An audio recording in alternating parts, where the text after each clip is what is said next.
ইসরায়েলের সামরিক স্থাপনার ছবি পাচারের অভিযোগে ২০ বছরের মার্কিন যুবক গ্রেফতার। জেরুজালেম পুলিশের গোপন অভিযানে চাঞ্চল্য।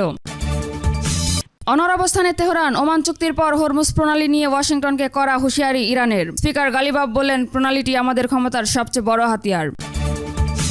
এরপর থাকছে আমেরিকার কড়া বার্তা। ইরান আলোচনা ব্যর্থ হলেও সামরিকভাবে শক্ত অবস্থানে থাকবে ওয়াশিংটন, সাফ জানালেন মার্কিন ভাইস প্রেসিডেন্ট জেডি ভ্যান্স।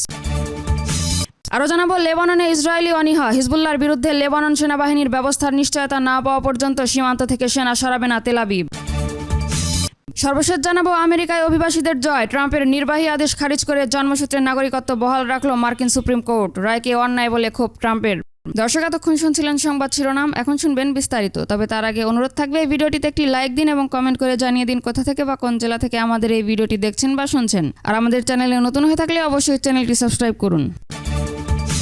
তেহরানের হয়ে গুপ্তচর বৃত্তি করার অপরাধে ইসরায়েলে ২০ বছর বয়সী এক মার্কিন নাগরিককে গ্রেপ্তার করেছে জেরুজালেম জেলা পুলিশ। ধৃত যুবকের বিরুদ্ধে ইসরায়েলের অত্যন্ত সংবেদনশীল সামরিক এবং সরকারি স্থাপনার ছবি এবং ভিডিও ধারণ করে ইরান সংশ্লিষ্ট একটি এজেন্টের কাছে হস্তান্তরের সুনির্দিষ্ট প্রমাণ পাওয়া গেছে। তদন্তে জানা গেছে, এই যুবক ডিজিটাল মাধ্যমে তেহরানের এজেন্টের সাথে সার্বক্ষণিক যোগাযোগ রাখতেন এবং তথ্যের বিনিময়ে কয়েক ডলার থেকে শুরু করে শত শত ডলার পর্যন্ত নগদ পারিশ্রমিক নিতেন। গত ৯ জুন তাকে গোপন অভিযানে আটক করা হয় এবং ইতোমধ্যেই তার বিরুদ্ধে আদালতে প্রসিকিউটরস ডিক্লারেশন দাখিল করা হয়েছে। তবে স্পর্শকাতর গ্রেপ্তারের বিষয়ে তেল আবিবে অবস্থিত মার্কিন দূতাবাস এখন পর্যন্ত কোনো মন্তব্য করেননি।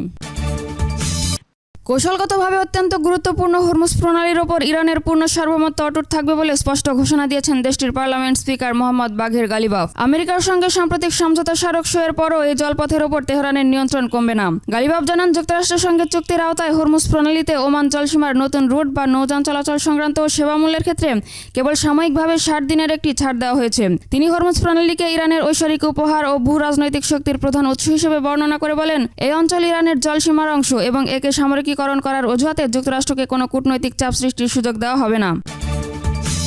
ইরানের সঙ্গে চলমান কারিগরি ও কূটনৈতিক আলোচনা সফল না হলেও যুক্তরাষ্ট্র কৌশলগত এবং সামরিকভাবে অনেক বেশি সুবিধাজনক ও শক্ত অবস্থানে থাকবে বলে জানিয়েছেন মার্কিন vice president JD Vance. Fox নিউজকে দেওয়া এক সাক্ষাৎকারে ভ্যান্স দাবি করেন, সাম্প্রতিক ঘটনাবলীর ফলে তেহরানের পারমাণবিক কর্মসূচি এবং সামরিক সক্ষমতা ইতোমধ্যেই বড় ধরনের ক্ষতির মুখে পড়েছে, যা তাদের আগের চেয়ে দুর্বল করেছে। তিনি স্পষ্ট ভাষায় সতর্ক করে বলেন, হরমুজ প্রণালীতে আন্তর্জাতিক তেলবাহী জাহাজের ওপর ইরান কোনো ধরনের হামলা চালালে প্রেসিডেন্ট ডোনাল্ড ট্রাম্পের নির্দেশ অনুযায়ী মার্কিন সামরিক বাহিনী তার কঠোর জবাব দেবে।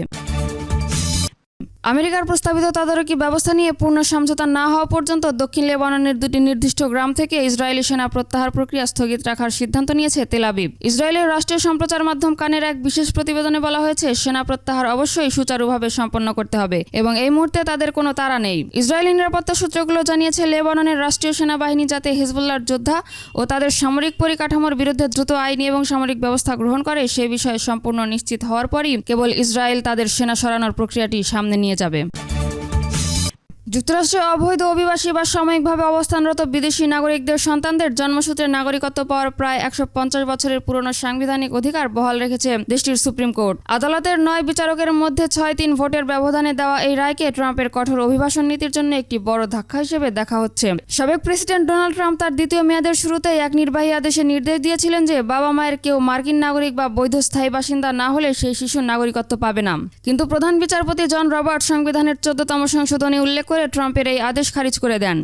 এই রায়ে ট্রাম্প তীব্র প্রতিক্রিয়া ব্যক্ত করে একে হতাশাজনক এবং অন্যায্য বলেছেন। তবে একই সময়ে সুপ্রিম কোর্ট আরেকটি রায় স্কুল এবং কলেজ পর্যায়ের মেয়েদের ক্রীড়া প্রতিযোগিতায় ট্রান্সজেন্ডার নারীদের অংশগ্রহণ সীমিত করার জন্য অঙ্গরাজ্যগুলোর ক্ষমতা বহাল রেখেছে, যাকে ট্রাম্প তার প্রশাসনের জন্য একটি বড় জয় হিসেবে অভিহিত করেছেন।